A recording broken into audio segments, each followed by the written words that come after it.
Hey everybody, welcome to All Elite Wrestling Unrestricted, the official podcast of AEW. I'm Aubrey Edwards. Hello. That's Tony Schiavone. Yes. Schiavone if you're Chris Jericho. Today, we have a really exciting guest. We've got Tony Khan, boss man, CEO, president of All Elite Wrestling. He's also co-owner of the Jacksonville Jaguars and Fulham FC. He is basically just a superhero who doesn't sleep. I don't know how you do it. Legitimately, that's my first question: is when do you sleep? I mean, after a Dynamite and you don't sleep after Dynamite. I've been out with after you. a Dynamite on a Thursday, yeah, but then on Thursdays. On Thursdays, sometimes we get a good chance to catch up on sleep a little bit in the off season. But during the off season, it's a little bit easier than it is during football season with the NFL. And then Fulham's football season is really a long season that goes from August through May. So, there aren't a lot of breaks, but I just try and sneak it in wherever I can, honestly. In transit? Yeah, I'm not a good napper, which is actually, I think, a good reason I'm productive because, when other people would be taking a nap, I'm like, I might as well just get as much done so that I can block off, 5, 6, 7 hours to sleep at some point whenever I can find it. Yeah. But, yeah, it's a lot easier because I enjoy the stuff I'm working on. You know how when you were a kid, you'd stay up all night playing video games like a goofball. Oh, yeah. And, it was probably a decision you'd regret. Well, now when I stay up working on something for wrestling or a stats project for the Jags, it's that kind of fun thing, but I don't regret it afterwards. It's that was a good decision as opposed to a bad. Yeah, it's satisfying. Yeah. You like what you do, which is a pretty dope position to be in. Yeah, it's everything I'm associated with. I'm very fortunate to be able to work in businesses I really enjoy. And you too, right? Both of you guys, you get to do the things you love too. And it's pretty great. It makes it great. Yeah. We get to do all the things we love for longer now, right? Yeah, today was a big day. By the time this podcast is released, I don't think this will be fresh news anymore. It won't be fresh news, but we're all very excited this morning. It was fresh news today. And right. We just made the announcement in the last half hour that AEW Dynamite has been extended for 4 more years. 4 more years. 4 more years. Oh, no, wow. I do not want to. We're not going to do a whole 4 more years. No, we're not going to do that. We're not going to do that. Well, 4 more years, but there are going to be 4 more years, and there's going to be more from AEW. We're going to develop another show with our partners at Warner Media, and I'm excited about Dynamite on TNT for a long time to come, and at least through 2023, and hopefully a long time after that. I'm super excited. Yeah, so needless to say, when Dynamite kicks off in October until now, we're talking, it has been a success. We've had a great time. We've looked at it and say, hey, we're doing some good stuff, but Warner Media feels the same way now. They're really excited about it. They're thrilled with the progress of the show. They gave us a chance. They gave us an opportunity that wrestling fans have been waiting for somebody to get this kind of opportunity to bring a show back to TNT. There'd really been a big void for many years in the wrestling business. And now I think today's a great day because for wrestling fans, if they were wondering, it was like Kevin said to me, Kevin Riley, the president of TNT, TBS, he was like, people really like your show. And to me, people want to date you, but they're just not sure. Are you gonna? Is this guy gonna? Are they gonna be around? Can they? And he's like, you know what? We're fine with dating them, but do we bring them home to mom? Yeah, they gotta show people these guys are reliable. They're gonna be here for 4 more years. You can bring these guys home to mom. You can invest. You can invest. It's great. I've told you afterward, after shows and whatnot, I was like, I really like this job. Could you make it happen so I can be here for a very, very long time? So thank you for that. Well, my personal request is fulfilled. We've done that, and that was we set out to do that, and we've for you and for everyone here. I was really happy for all of us. I was happy for myself and the executives, but I'm so happy for everybody that works here because we have got awesome people from top to bottom, both yourselves included. You guys are no exception to that. And we have a lot of great people here, and it just the security because everybody's so happy, and that security, knowing we're going to be together for 4 more years, and that this is all of a sudden a very successful business and not just a crazy wild gamble that I took anymore. Right. So it's a big day there too, great. because to be honest, we've spent tens of millions of dollars up until this point to get where we are, and it's a big gamble, and I don't think a lot of people would have had the cojones to do it off the bat. But to be fair, my dad, after I put together a business plan that I thought made good sense, and we kind of fought tooth and nail through the holidays in 2018, finally he gave me a shot at this, and here we are about a year later, and I think it's officially a success. And today's a huge day for not just for me, but for all of us here. And I know that for the family. Yeah, we are like a family. We sure are. It's a kind of, it sounds contrived. But like it's like a generic like, oh yeah, we're all a family. Like people say it all the time, but like it's legit. This is one of the coolest locker rooms I've ever been in. I've heard that about like other places, and I've heard that about other businesses, and I've heard it used, and sometimes it doesn't always hold true. But I actually do feel like this is like a family. Like I really like look forward to spending the time with all you guys, and putting shows together, and then celebrating afterwards, and going over what we did well and what we could have done better, spending Wednesday nights and popping open a White Claw with you is something I look forward to. Got to go with the lime. You can have all the grapefruit. I'll take the lime. White Claw is interesting. You'd say a. It's more than a. It's many White Claws. Many White Claws. Yeah, several White Claws. Let's talk about how this all started and how it launched. And you talked about fighting through the holidays with your dad about getting it done. When did you come up with the idea of AEW and let's go with this? It wasn't exactly AEW to begin with. Actually, my first idea was something it was first called World's Best Wrestling, because I was trying to, which, at the end of the day, it's a similar meaning to All Elite Wrestling, trying to say we're doing great wrestling, right?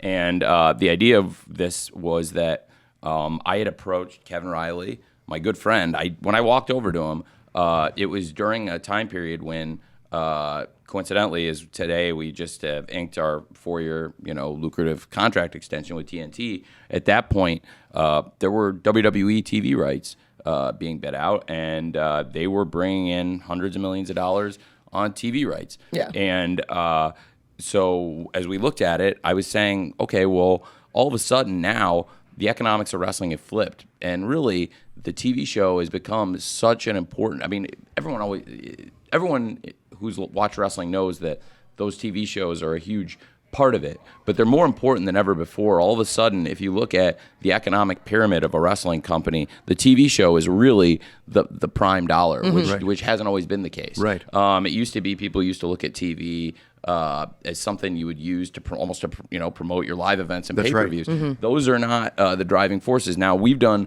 well, and our pay-per-views have been successful, and Double or Nothing's the biggest pay-per-view anybody outside of WWE has done in decades, not just since the end of WCW, but as Tony will tell you, the WCW pay-per-views at the end were not doing as well as ours. Right. And that's pretty great, because we came into a pay-per-view universe that people said was decimated and not a true reliable revenue stream anymore. But for us, it's been a good revenue stream. But still, for us, by far, our biggest economic driver now is TV. We invested huge resources into producing this TV show, and right off the bat, that's what I told Kevin. I was at a party in Beverly Hills.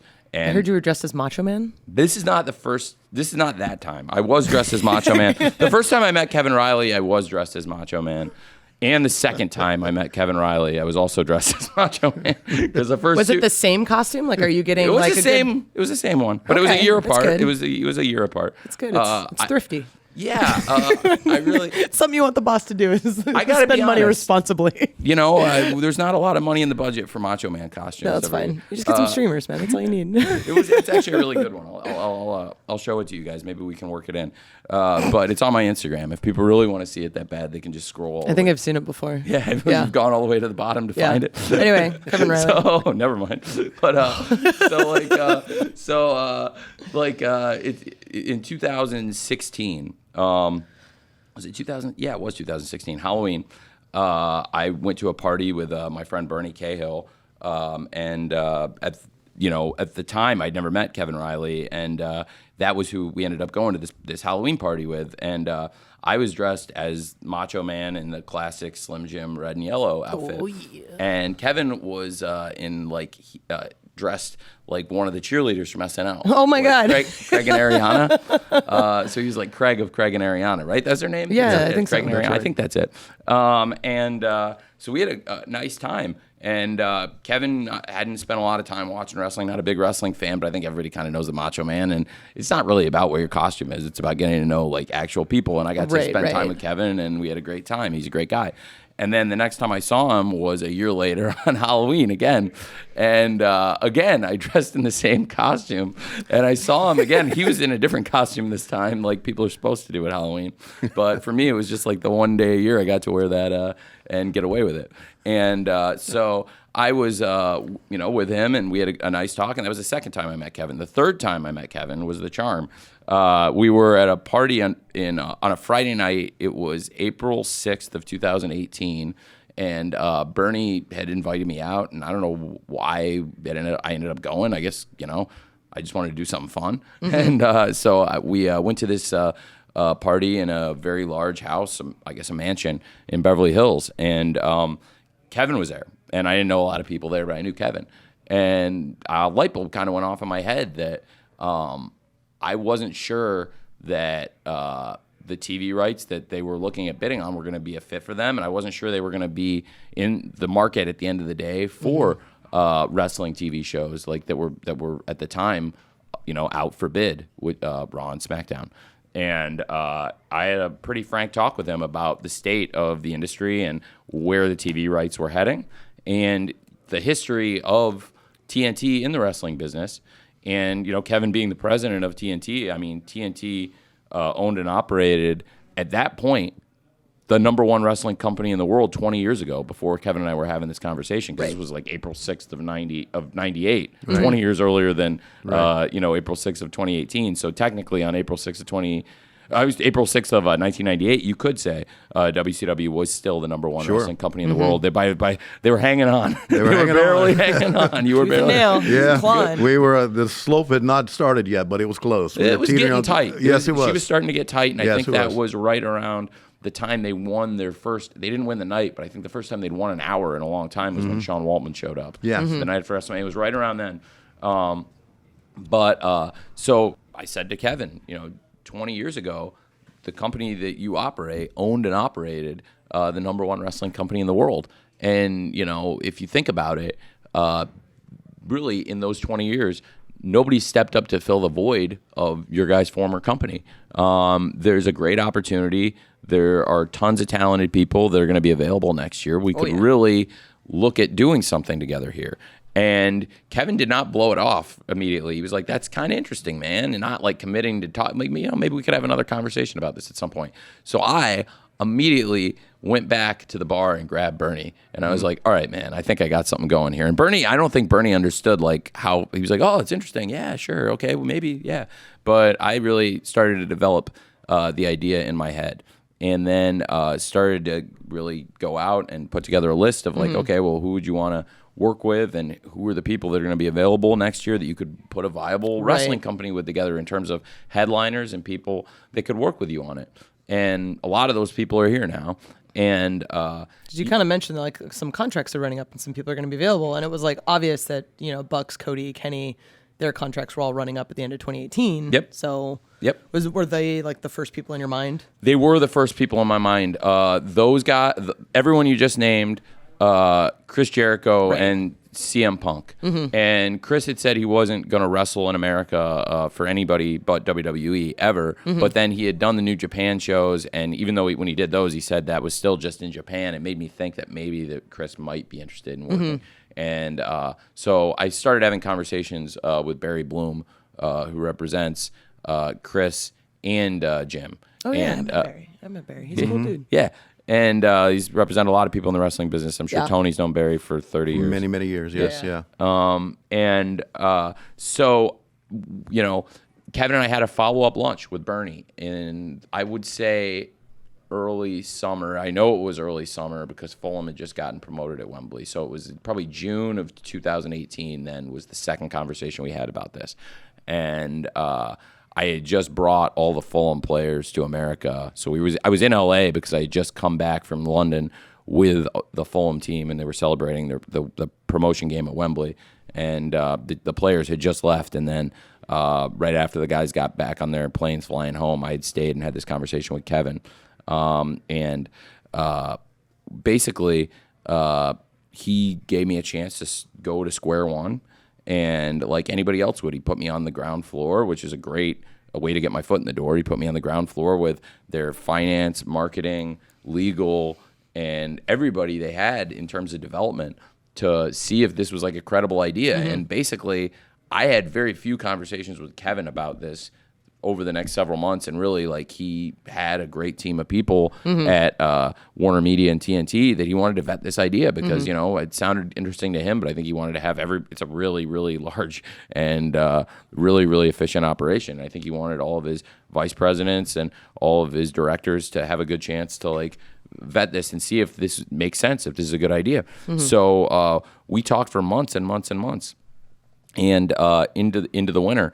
You know, it became clear to me as I got deeper and deeper into this that no matter what, I'm going to do it.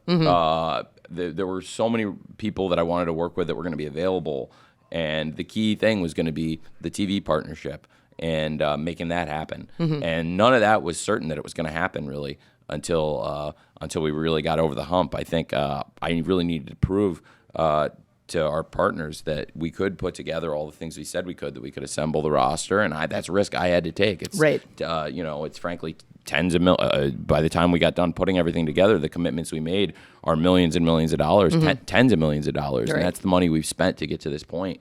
And now, you know, we're at a point where not only with this 4-year extension we've signed, like, not only is there light at the end of the tunnel, but like, we're pretty much near the end of the tunnel. Now we're like about to go into the light. Like, so like we're pretty much like, which is pretty unthinkable when you look at our financial statements over the past, to say that like what we've just done here with this deal we've made.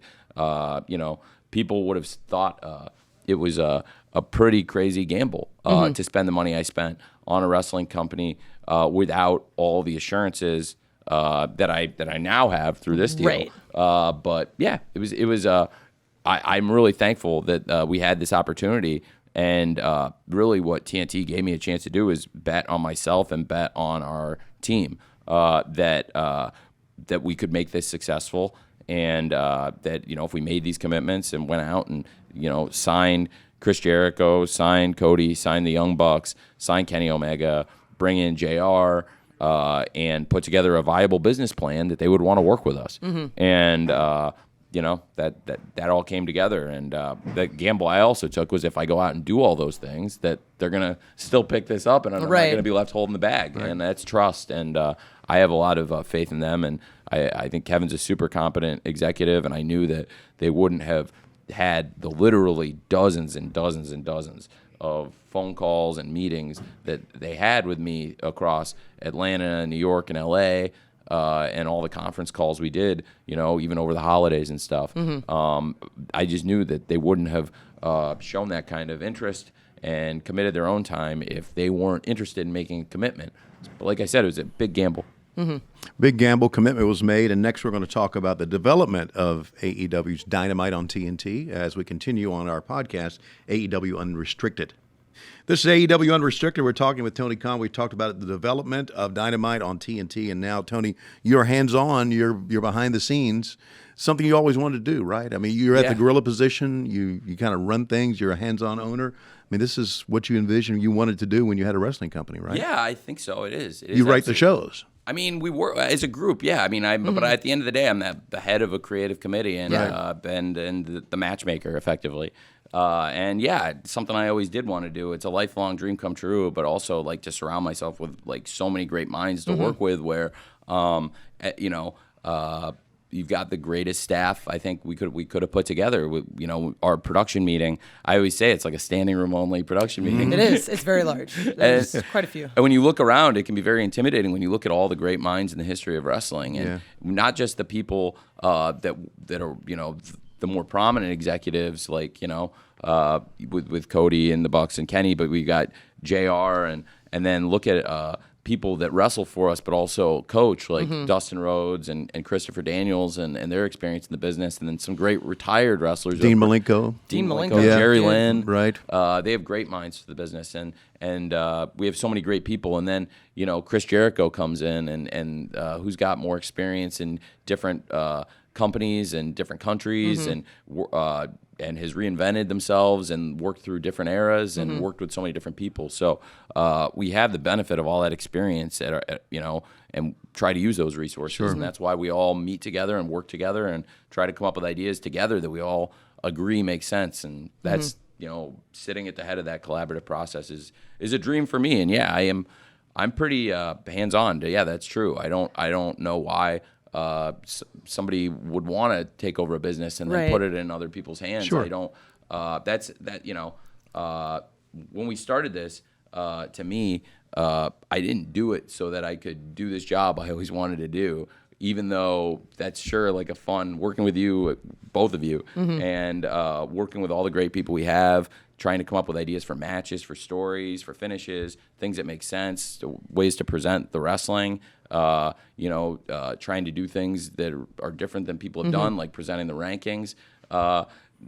These are all things that like, it's like a dream come true to me, but that's not why we made this investment of, tens and tens of millions of dollars in this past year, and why in 2019, why we were very, very, very, very, very far in the red as a strategic investment. We did this not so I could do this job I've always wanted to do for fun, but because I believed that like if we ran this business and it's part of the business plan, that we had a really good chance to do exactly what we've just done, to get a renewal from TNT, to stay on this great channel, to bring wrestling fans weekly TV, and not like the kind of weekly TV that other companies have been offering, like taping in theme parks and taping 4 shows, 5 shows at once, and then by you get to week 3, week 4, things aren't fresh anymore. Like the idea of taping TV 3-4 weeks in advance, I did not sit well with me, and it's not something I wanted to do, which is why we bear the great expense we do every week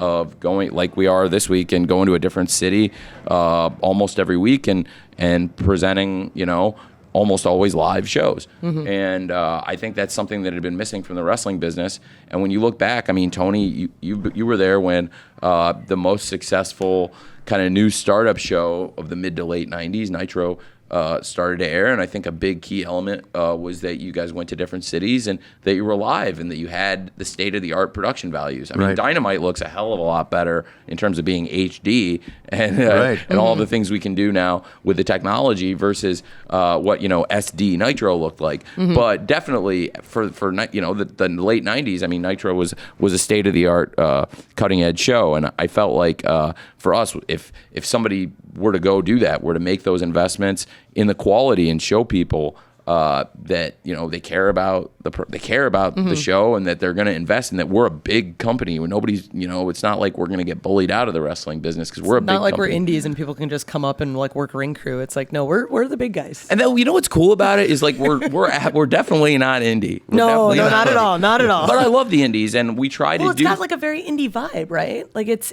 definitely, and it's hard to say like for people who aren't in the business, like the difference between like professional and indie, but it's literally like it feels like a startup. Yeah. It feels very much like scrappy, and we're just doing what we can every day to try and make the company better, make the product better. But as you said, there's a lot of money behind this. Sure. I mean, you've worked, in your past life in development, like you're familiar with these startups, and whether it's Silicon Valley or the wrestling business, it's all the same. There's a lot of similarities. Yeah. Like I don't think people realize like how easy the jump was from video game development to wrestling. It's like, oh yeah, no, there's a lot of things that are very, very similar here. Yeah, I mean, and so we do have that kind of startup feel, but I try to keep it like when you see these startups where they spend so much of their thinking trying to keep it really collaborative and find ways to get people to enjoy working together and make it like a fun place to work. We try to do that. Like this is the most fun place I've ever worked,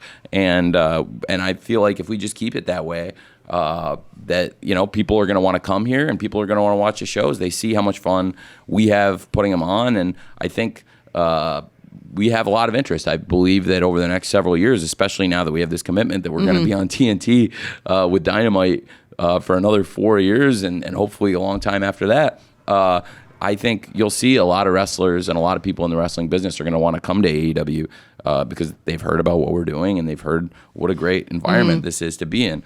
I mean, just simple things like all of us go and hang out after a show on Wednesday. Yeah. Like, it's not like we have our little cliques and we just do whatever. It's like, no, like legit, we find wherever the hotel that Tony's hanging out at, and then we all go there. And like, Yeah. I'm just having conversations with, people who have been doing this like 10, 20 years. Like it's nothing because we're all just coworkers. It's a great, and sitting there great after vibe. the post show, getting some drinks and talking about, what, like I said, what things that went really well, things that didn't go well, and what we could do better and what we should do going forward. I think we've all learned a lot from it. And what's crazy is, we're committed to doing this for 4 more years. We've only done 14 of these shows. I think by the time this airs, we will have done some more. But through 14 shows, I think we've learned a lot. And, it's a steep learning curve. We have a lot of guys on the roster who've never done, like, I never did live TV before this. Weekly live TV. Weekly live TV on top of that. So it's absolutely crazy. And the amount of knowledge that our entire roster has gained is just insane if you think about it. Yeah, and so what Tony asked about being like hands-on, I am really hands-on, but I think it's been good. I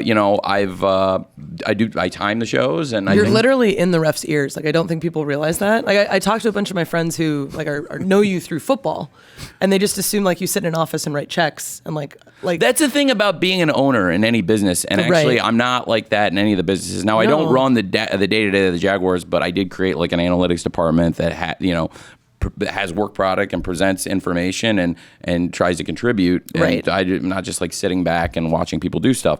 And here, you're literally telling us like 5 minutes left, buddy. 5 minutes left. And you call everybody buddy, and that's like my favorite. I actually don't call everybody buddy. I call you call me buddy. I call you buddy, but I call Bryce, and I yell at Bryce a lot. Yeah.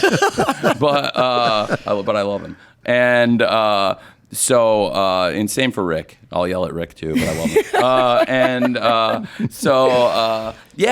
him. We're obviously talking to the referees and Justin about the timing and with JR and Excalibur, You're hitting up and the camera Tony, guys. And Tony, like, Tony can tell you, like, you've worked different places, and you've worked for me, and you've worked for Vince McMahon. Yes. And I am not in your ear as much. No. And I am in your ear sometimes.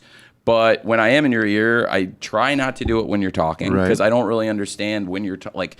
If Jim and Excalibur are talking, that seems to me like the best time to talk to you. Right. If you and Jim are talking, it seems like the best time to talk to Excalibur. Right. So, and when Jim, like, definitely, when Jim's talking, I don't really understand. Like, I can't really imagine talking to Jim when he's talking. it's like, let Jim do what he does. But Like, he's Jim Ross. But I've heard that's what they do. I don't really understand why they do that. But yeah, it's a great position to be in, and working on this stuff. I think we've also been able to do like some forward planning and do some stuff that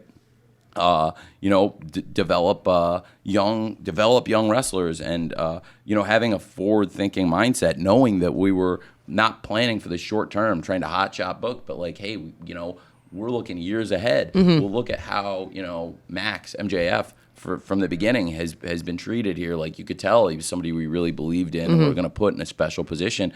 I mean, it's funny because he's now, we did a contract extension with him through the summer. Now we signed him through 2024, right. So he'll be here through this crap. Yeah, I know, you're stuck with Max. Oh, God damn it. But he's done a great job, whether people like him or not, or like what he says. He's very good at what he does. People are very compelled. Very good at what he does. And for such a young person, people don't probably understand. I don't know anybody his age who has a greater appreciation of the history of the wrestling business. Oh, and yeah. Learning from everybody who's done it, and learning what to do and what not to do. And have had the benefit of knowing that this company has a lot of runway, and we can do things, forward-thinking things like that. And I try to keep my eye to the future like that. But it's really like working in the booking meetings, and then working on the roster and bringing new people in, and trying to get people to stay and extend them has really been one of my favorite things I've ever done. Right. The company is different in that there is not a main office for this company, and there's not a main production facility for this company. The Bucks live in California. You're based out of Florida or Chicago, and you're Atlanta. I'm Atlanta, Seattle. and Cody's in Atlanta, and I don't know if Kenny's always in Japan or where he is. Yeah, Kenny's in Florida now. Florida. Okay, Yeah. so it's just it's still, and we got production in Nashville with Kevin, and production in Atlanta with Comeback Studios. So it's a very spread out company, but it seems to work very well.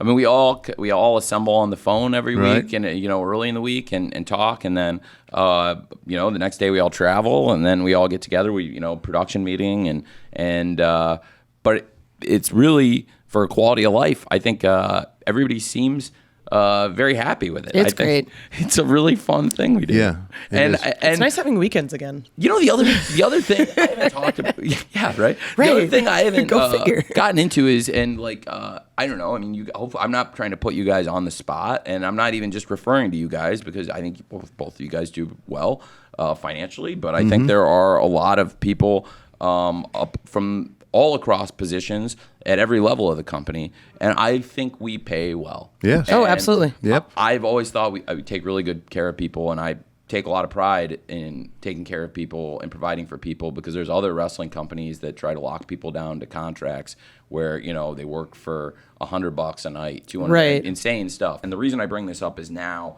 with the security of this extension through 2023, as much as anything, I'm just so happy for everybody here that they Yes. know this is gonna last, because everybody's I can told me. literally plan my future with my husband because I know where I'm going to be. That was never the case in software. I was like, I could get laid off tomorrow.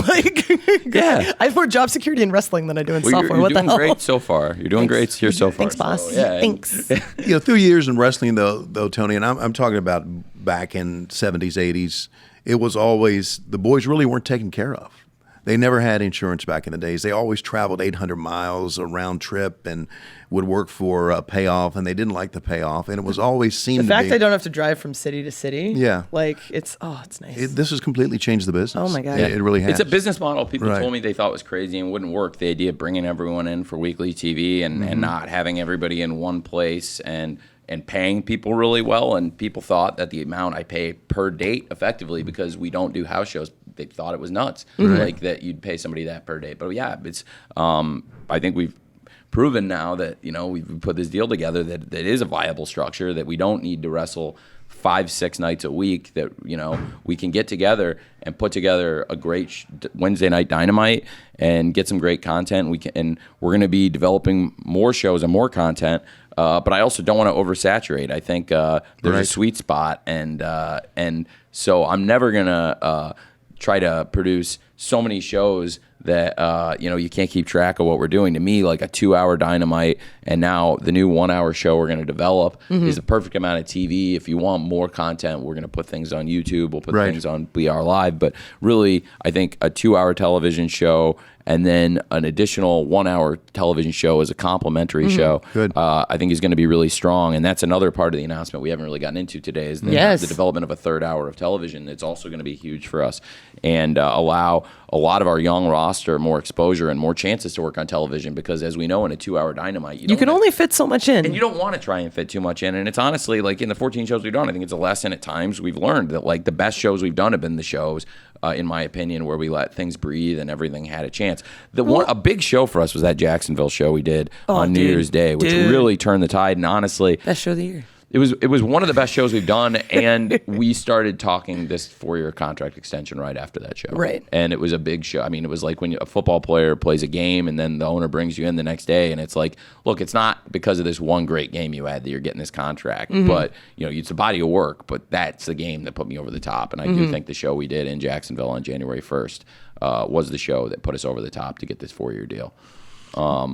So, and working on these things has been a privilege for me, scouting out the next young group of guys. And a bunch of these guys, I made promises to them, like an MJF, you're going to come here, you're going to become a star, stay with me, sign a long contract. This is somebody who, I don't want to say burned, but had signed a contract where he was getting paid not a lot of money, $100 and something bucks a shot before this. So to get him to sign a long-term contract, it involves trust and commitment. Sure. He trusted me and trusted that this was going to be a real thing, and now, now it is. That's a guy who's going to be a TV star for a long time to come, and there's other people like that too, and some of them you might not realize who they are yet, but others I think people have kind of started to see that we're committed to, for example, recently we gave Jungle Boy a great opportunity, and he killed it. He killed it and lasted 10 minutes with the champion, and that's something that I've always wanted to do. The story of that match is pretty cool because You had told me you like worked on that years ago. Well, I had that idea for that is an idea I'd had from years ago, and we were laying out things for Double or Nothing, and it was 2 nights before Double or Nothing, and we were in the hotel room, and I was with the Bucks, Cody, and Kenny, and Dustin was in there, and it was unrelated. It was like, you know how like almost like it was totally unrelated to Double or Nothing. We should have been talking about Double or Nothing, but you know how like you'll think about anything but the thing you need to work exactly. on. So like it was like, you know what we should do after we get through this thing that we need to work on now that I should be talking about right now, like in the future. Dustin, remember when you did the 10-minute challenge with Ted DiBiase? I was saying like, man, that's a great angle, and it's been done other places. You can't last 10 minutes with me, kid. And I thought that for Chris Jericho and for Jungle Boy, for Jack, I was like, this could be a star-making spot for him, the same way it was 30 years ago for Dustin. Right. And I felt like it really helped him connect with the audience and showed people. And so we really held him back almost for a long time to where that would be the first big thing Jack did. That same night, Scorpio Sky, the idea that Scorpio Sky would be, I said, like, I don't know why I had all these ideas that had nothing to do with the one thing I was supposed to be working on, Double or Nothing. But I said, I blurted out to the guys too. I was like, wouldn't it be awesome if it was like CD and Sky when we do the tag team tournament? Start it when we get to TV, and then it's CD and Sky, but CD gets knocked out. I'm sorry. Have it be CD and Frankie. Have it be CD and Frankie. And so it looks like it's going to be the more experienced team of Christopher Daniels and Frankie Kazarian. Have CD get knocked out with a package pile driver by Pentagon, which was the original idea. Yeah, which was insane. And then Sky in street clothes, who's not even supposed to be in this tournament. Well, he's going to be the last minute sub, and he'll come in. He'll win all 3 matches, get the pins in all 3 matches. And he's going to look like a real star. And then wouldn't it be cool after that if he worked with Chris Jericho and he really got on the map? And literally all that stuff about Chris, after we got through All Out and into TV, that we would do programs with Chris and Sky and Chris and Jack. Yeah, that was like stuff in May. That I really wanted to do. And for some reason, when I was procrastinating on these details that we needed to get done on Double or Nothing, said that. And then we still got everything we wanted to do on Double or Nothing, which, like, to me, will always be chasing because I think it's the best pay-per-view anyone's Double ever or done. Nothing was basically a love letter to professional wrestling. It was tremendous. It's my favorite show I've ever seen, and what was really cool about it was it's great to be doing this podcast with you guys, but I'm also not going to blow smoke up you guys that the biggest thrill I've ever had in podcasting was being able to go after Double or Nothing and go to Steve Austin's house and spend an hour with Steve Austin. That's how you know you've made it. But like, we went and talked for like an hour, and he wanted to keep the Double or Nothing stuff fresh. And so Steve and I had a good chat for an hour and talked football. And that was when I said, Steve, like, let's not talk football at all on the show. Let's just do a wrestling show, and maybe at some point, like, we can get back together and do a football thing. And I love Steve so much. I think they got Steve locked up over there. I don't know if we're ever going to get to do a football show now, right. but I'd love to do it with him someday. And to have, like, your hero bring you in and give you a chance to talk about it. Well, I was saying to Kevin and other people afterwards, and Bernie, I was like, guys, this would be like if De Niro had a film podcast, brought you to his home and talked to you for an hour and just had a great chat with you. And then when the red light goes on and you start talking about your film, you're pretty nervous because it's like, okay, well, I'm in here with, in this scenario, it's like I'm in here, say you go on Robert De Niro's film podcast, right? And if he had one and he brings you on and then he tells you at the top of it, it's like, you just directed the best new film I've seen in years. I mean, some of the stuff just really spoke to me, and I loved it. And I want to talk about my favorite scenes and my favorite performances and what the actors did that I love, and I just thought it was awesome. That's not intimidating at all. Yeah. So that was basically what happened with Steve. It's like Steve, the greatest that ever did it, gives the highest possible praise in the wrestling business when Steve says this is the best show he's seen in years, and then he went on and he said all positive stuff and gave me this great opportunity to talk to him. And I think we taped for like 2 hours, and I think like an hour 36 of it made the air, and it was just Steve giving this really positive review to Double or Nothing. And to this day, like I said, I think it's the highest praise you can get in the wrestling business when he says that. And that to me was like one of the great things I've been able to do, and really made me feel so good about what we'd all accomplished together with Double or Nothing. And to me, one of the things that, like you said, it's a love letter to professional wrestling in many ways, but I just, to me, I also think it's kind of the perfect show. And one of the things I never expected to happen was when we launched the company that John was going to be there. Yes. Because you mentioned all these people that were out of contract in 2019. Never did John's name occur to me that he would be a person who was available. Well, and he was through contract, I think, April of 2019. Mm-hmm. So it was like kind of out of nowhere. And the way that they were pitching it, it kind of almost seemed like kayfabe a little bit. Because they were real nice about it. Whereas most of the time it's just kind of like, okay, we're going to part ways and just leave it. So I mean, none of us really knew what was going on. Right. We're talking with Tony Khan. This is AEW Unrestricted.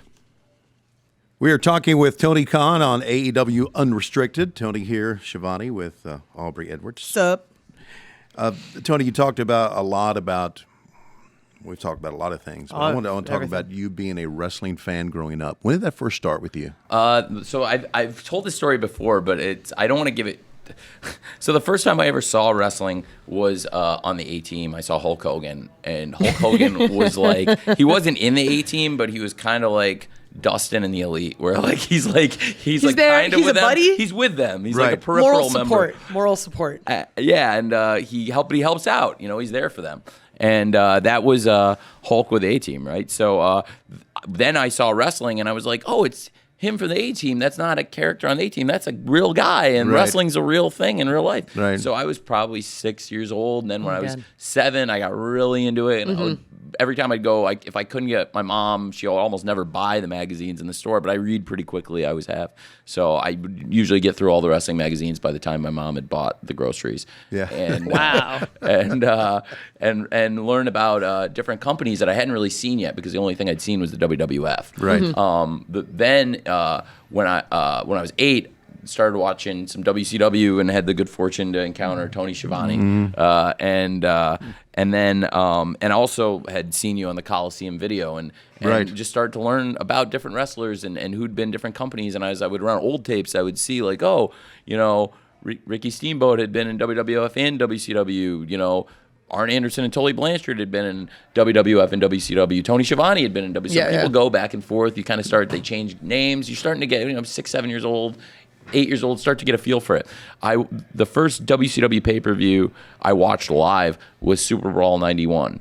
And I'd read about Ric Flair and Sting and the Steiners and Lex Luger, but I'd never watched them on a show. And other than maybe flipping by, I'd never watched one of the pay-per-view shows.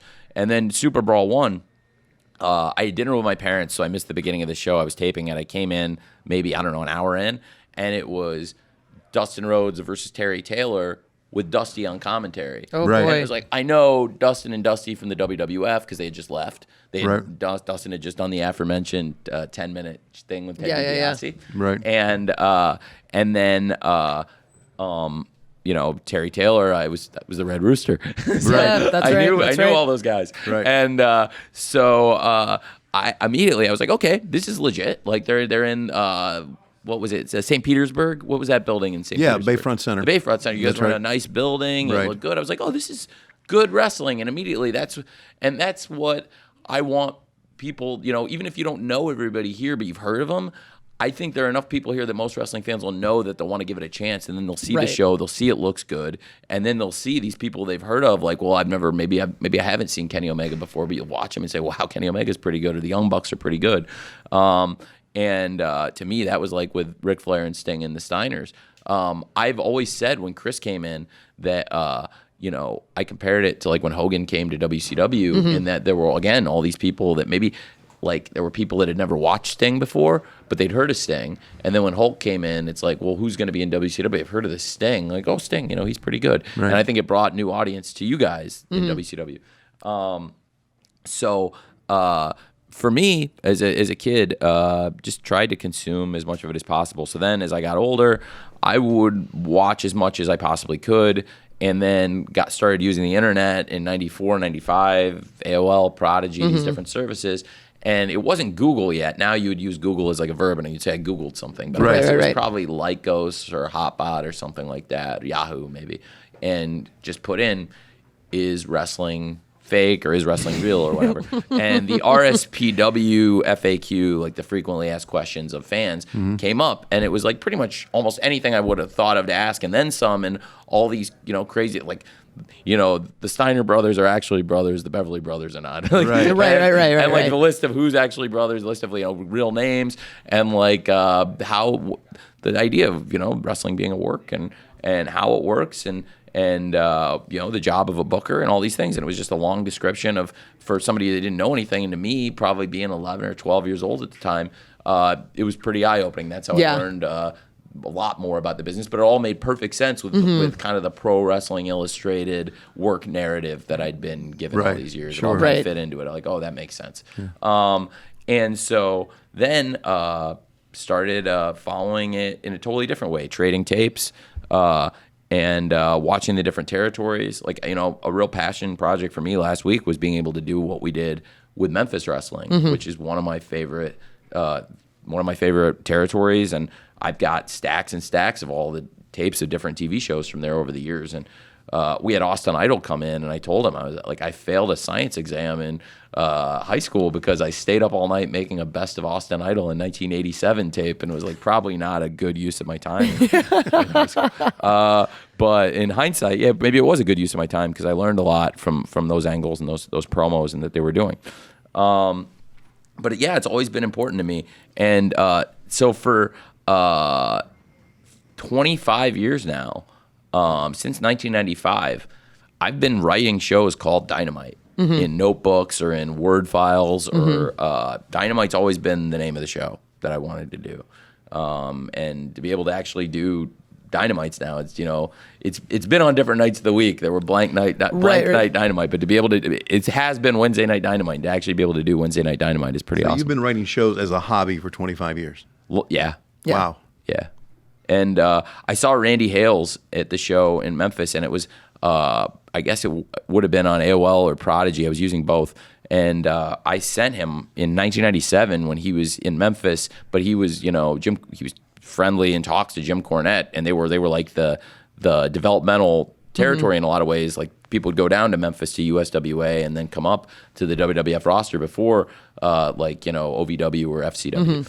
And so I sent Randy Hales like a script for a Raw in like 97, and then it's funny because I talked to him backstage, and he was like, "Was I nice to you?" Or was I was like, "Yeah, you were very nice about it." He gave me some. He said, "This is a good idea. These are good ideas." And for 25 years, I've messed with writing wrestling TV, and it's been a fun hobby of mine. And I was even still doing it like a few years ago, because I didn't have a lot of free time, but working in English football and the NFL, what little free time I had, I was spending it watching wrestling. I would watch the G1 in the summer when Fulham and the Jags were off, and I love to watch the Super Junior. And you watch indies too. I watch indies. Like, you actually came down to LA when a bunch of us were doing the Battle of Los Angeles show with PWG. Like, I remember getting like a text from you like, "Hey, you know what this thing, blah, blah, blah." And I'm like, "Wait, you're here? Yeah. What the hell's going on?" Yeah, we had a great time. It was fun too. Super We had a fun. good Those night. tacos were dope. Yeah, that was a good time. We went to a lucha bar. Lucha bar. I go to PWG. I go to Rev Pro sometimes. And when I'm in London. And I still like to go to different shows and see different people, scout, get to know people, and I think it's benefited us. But absolutely, I'm still a huge fan, and I think that's one of the things we have benefiting us at this company is like really everybody here like loves wrestling. It's not like a job or someplace they don't want to be, and really, you don't even have a chance to get burned out on it here because it's like literally one day a week. Yeah, we work one day and you can't wait to come in. It was crazy. I look forward to Tuesdays. I look forward to getting on a plane and coming here. It's great. It's most people don't have that where they actually really look forward to going to work, and I think that we've created that kind of an environment is pretty awesome, and it makes me really happy that it's going to continue for 4 more years now, and then some. It was going to continue either way. I wasn't going to back down my commitment to this, but if we would have had to pivot, we would have had to rethink things, and now it's like everything we're doing and then some, we can just move on ahead and double down, and going into Double or Nothing too in May, we can truly go double or nothing now, and it's pretty awesome. Your retention for facts in wrestling is amazing. Oh my God. We talk about it all the time. We say he knows everything about you. He knows everything about your career. It's something that, I mean, you're like it's a cliche, but you're like an encyclopedia of pro wrestling. You know, when you and I were talking about you taking this job, I'm obviously super familiar with your career, right? And told you that you work in baseball and you've worked with the Atlanta Braves, and I mentioned that the first time I saw the Braves, that 91 World Series, I just turned 9 years old. Right. And I, instead of watching Game 7 of the World Series of the Twins and the Braves, who are now both great clients of my analytics and engineering firm, True Media, providing them baseball analytics. But back then, I was excited about that Game 7, but I was way more excited about Halloween Havoc 91, Jim Ross and Tony Schiavone calling it. Yeah. Tony, I don't know if you still have that pink bow tie. I think I do. I think I have all that stuff. And you remembered, we were sitting down, you remembered PN News and his rap. You remembered the words of the rap, right? Yeah, word up, it's Havoc. No, I don't think. Well, it's we don't own this. I shouldn't give. Don't do it. But I'm not going to give PN. That's the property of somebody else. PN News is rap, but I do know the whole PN News rap master rap from Halloween Havoc '91 in Chattanooga, Tennessee. And you rapped it for us like one day in catering. I went, oh my God, he knows the words to it. Yeah, that's amazing. Literally everything. It's insane. It's amazing. I love wrestling, and I've got I've always been. Had a good head for like stats. Like I remember sports stats, and whether it's like football or wrestling or basketball. And I love wrestling shows, and it's just something I've always like filed away to memory. But sometimes it serves us well, for finishes or coming up with ideas. Like it was funny. Like I came up with a spot for Dustin and the Bucks from watching old Dustin and Barry Windham matches, and Dustin was like, "I did that," and I was like, "Yeah." And then we were like, "We did it again." So, but it was like old as new again. Yeah, right. Yeah. It's just a real pleasure for me to be able to do it. Same as working for the Jaguars, but it's very different because with the Jaguars, it's like you go into the games, and frankly, a lot of the things are out of your control, and the quality of your opponent is one of the things that's often out of your control. And here, we're our own opponent. I mean, at the end of the day, people talk about like you're in a wrestling war or whatever. We just have to do the best show we can do. It's never been a war. We've always said that. Yeah. We're an alternative. We're competing with ourselves to do the best shows we can. And when we haven't done stuff that made sense or wasn't our best work, we've had to refocus and say like, okay, here's why that didn't work, and never do that again. And I think that if we just keep focusing on that. I mean, Tony, you've been in a real wrestling war. And you've seen what you do want to do and you don't want to do. And I don't think you want to make panic reactionary moves. No. Nor do you want to get away from what works for you.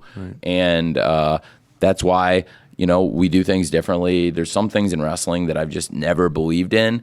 And out of context, like the idea that, if we were having this conversation we're having right now, but like it's like if you and I were having a cup of coffee in the hallway, it's one thing. But if we're having it on camera and we're acting like it's just us having a cup of coffee, not like that isn't on camera, it feels very forced and unnatural to me. And that's what I call the invisible camera. Right. You don't mind the guys looking in the camera for promos. Well, it's a promo. You're like, we're looking into the camera. We're literally talking to people at home. Literally talking to people at home. What bothers me is if you don't acknowledge it, you're unaware of it. And it's like if you're hatching a plan and then later in the show, people like, you were on camera hatching a plan and people aren't supposed to know about it. It right. It's like, no, we were all watching the show. Yeah. We were all in the back, dude. And so, I do want to try and maintain that like kind of continuity to the show. I think I think it'll serve us well. And then if we ever haven't done it, certainly I've wanted to get back towards it. But yeah, when you ask about like retaining like wrestling facts and figures and stuff, I just think like really like we have a great chance here because there's so many people that love these old wrestling shows like we talk about, and people come up to me all the time and tell me like I used to watch every week. And they have a great memory for things. And they can tell me things they watched 20 years ago, but they haven't watched it in 20 years. Right. So, like, sure.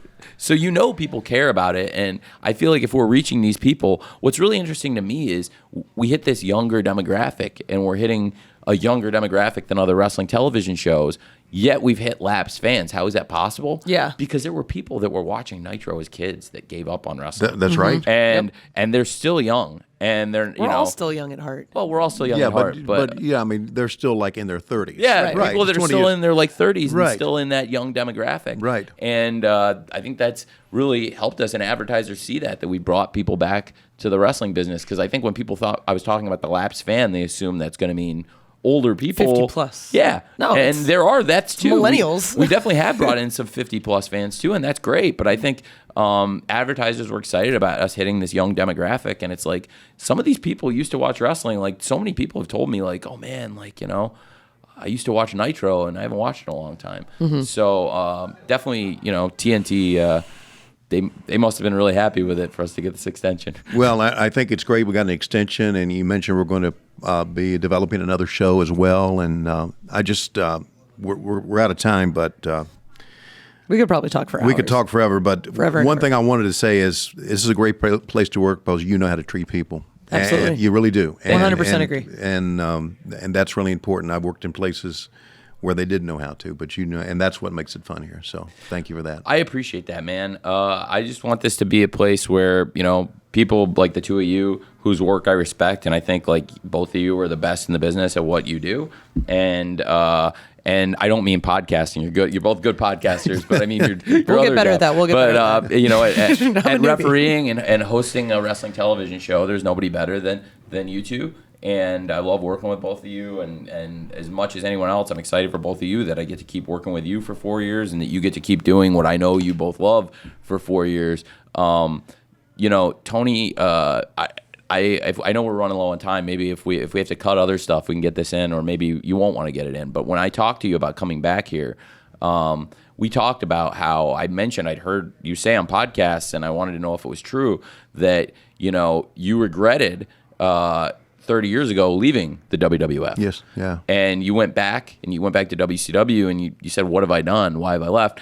And I'd like to think now you don't regret it anymore because you're here, and Right. I'd like to think you'd rather be here than stand It all here. worked out. Yeah, It all worked you're out. right. It all worked out. The road leads here. So there's no more regrets. No You don't more have to regrets. regret they wouldn't take you back. No, no more regrets at all. That's great. Thanks, Fantastic. Tony. Thank you. All right. Don't forget, you can subscribe to AEW Unrestricted for free wherever you get your podcasts, and tune in to Dynamite Wednesdays, 8 o'clock Central on TNT, which has been extended for 4 years. Four more 4 years. years. Okay.